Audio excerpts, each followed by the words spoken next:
இப்போல்லாம் யாரை பார்த்தாலும் நான் ரொம்ப டிப்ரெஸ்டாக இருக்கேன், என்னால் இதை செய்ய முடியாது அப்படின்ற மாதிரி அவங்களால ஒரு செய்ய முடியாத விஷயங்கள் எல்லாத்துக்குமே இந்த டிப்ரெஷன் மேலே பழிய போட்டுடுறாங்க. ஈவன் ஸ்கூல் ஸ்டூடெண்ட்ஸ் கூட நான் ரொம்ப டிப்ரெஸ்டாக இருக்கேன் சார் அது மாதிரி சொல்கிறாங்க.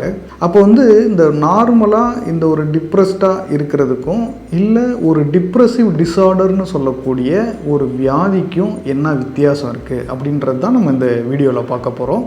ஹாய் வியூவர்ஸ், நான் சிவபாலன் இளங்கோவன்.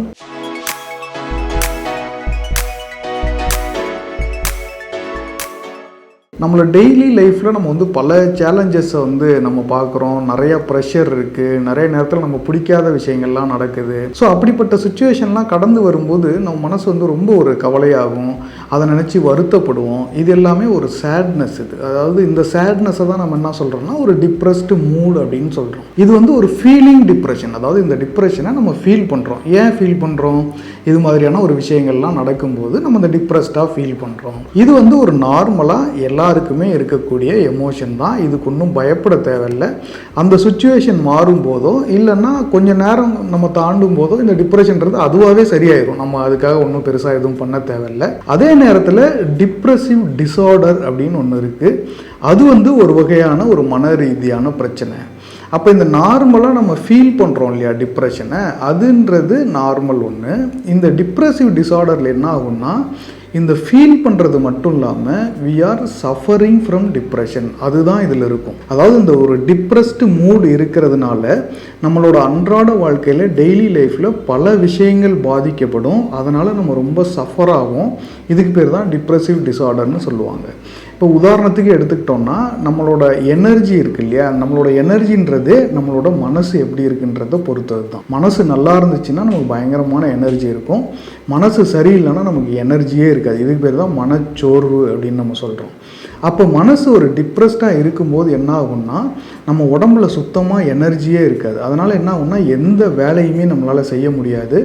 ஒரு சாதாரண வேலையை செய்கிறது கூட நம்ம நிறைய ஒரு எஃபோர்ட் போட்டு செய்கிற மாதிரி இருக்கும். இது ஒரு க்ரைட்டீரியா. அதே மாதிரி எந்த நேரமும் எல்லா நேரத்துலையுமே மனசு வந்து ஒரு சோர்வாகவும் கவலையாகவுமே இருந்துகிட்டு இருக்கும். நம்மளை சுற்றி எவ்வளோ சந்தோஷமான விஷயங்கள் நடந்தாலும் சரி, அந்த சந்தோஷத்தை நம்மளால் முழுமையாக ஃபீலே பண்ண முடியாது. அதே நேரத்தில் எதுலேயுமே நமக்கு இன்ட்ரெஸ்ட்டும் இருக்காது. முன்னெல்லாம் பல விஷயங்கள் நம்ம ரசித்து பண்ணுவோம் இல்லையா, அது மேலே எதுலேயுமே இன்ட்ரெஸ்ட் இருக்காது. எதை பண்ணுறதுக்குமே நமக்கு பிடிக்காது. எல்லாத்து மேலேயுமே ஒரு வெறுப்பாக இருக்கும், எல்லாத்து மேலேயுமே ஒரு மாதிரி விரக்தியாக இருக்கும். இது மட்டும் இல்லாமல் நம்ம வந்து யாருக்கிட்டையும் சரியாக பேச மாட்டோம். ஒரு வேலை செஞ்சால் அந்த வேலையில் ஃபோக்கஸே பண்ண முடியாது.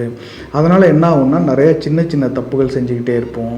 அதே மாதிரி நம்மளை ரொம்ப ஒர்த்லெஸ்ஸாக ஃபீல் பண்ணுவோம், ஒரு ஹெல்ப்லெஸ்ஸாக ஃபீல் பண்ணுவோம்.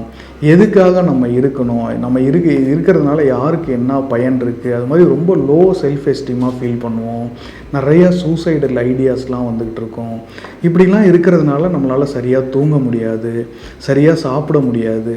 இது எல்லாமே சும்மா 1 மணி நேரம் 2 மணி நேரம்னு இல்லாமல் தொடர்ச்சியாக எல்லா நாளும் எல்லா நேரமும் ஒரு 2 வாரங்களுக்கு மேலே இதே மனநிலையிலே நீங்கள் தொடர்ச்சியாக இருந்துக்கிட்டே இருந்தீங்க.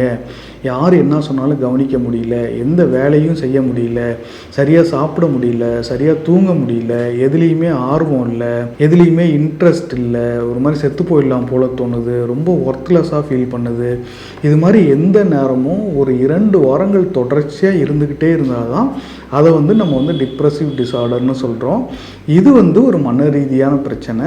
இது மாதிரியான சிம்டம்ஸ்லாம் உங்களுக்கு தொடர்ச்சியாக ஒரு 2 வீக்ஸ் இருந்ததுன்னா நீங்களே அதை சரி பண்ணிக்கணும்னு நினைக்காம அலட்சியப்படுத்தாமல் உடனடியாக ஒரு ப்ரொஃபஷனல் ஹெல்ப், ஒரு சைக்கியாட்ரிஸ்ட்டையோ இல்லை சைக்காலஜிஸ்ட்டையோ பார்த்துக்கிட்டு அதற்குரிய சிகிச்சை எடுத்தால் தான் நம்மளால் அதுலேருந்து வெளியே வர முடியும். அதே மாதிரியே உங்களுக்கு தெரிஞ்ச நண்பர்களோ உங்கள் ஃபேமிலி மெம்பர்ஸில் யாராவது இது மாதிரி ஒரு 2 வீக்ஸாக நான் சொன்ன சிம்டம்ஸோடு இருந்தாங்கன்னா அவங்க நிச்சயமாக டிப்ரெஷனில் இருக்காங்கன்னு அர்த்தம்.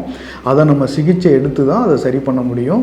அதை அலட்சியப்படுத்திட்டிங்கன்னா அது ரொம்ப மோசமாயிரும். அவங்க சூசைடு வரைக்கும் கூட போகிறதுக்கு வாய்ப்பு இருக்குது. அதனால் இதை அலட்சியப்படுத்தாமல் ஒரு மெடிக்கல் ஹெல்ப்பை கேட்குறது தான் இந்த டிப்ரெஷன்லேருந்து நம்ம வெளியே போகிறதுக்கு வழி. நிச்சயமாக இந்த வீடியோ உங்களுக்கு யூஸ்ஃபுல்லாக இருந்திருக்கும்னு நினைக்கிறேன். அடுத்தடுத்த வீடியோக்களில் நம்ம தொடர்ச்சியாக பேசலாம்.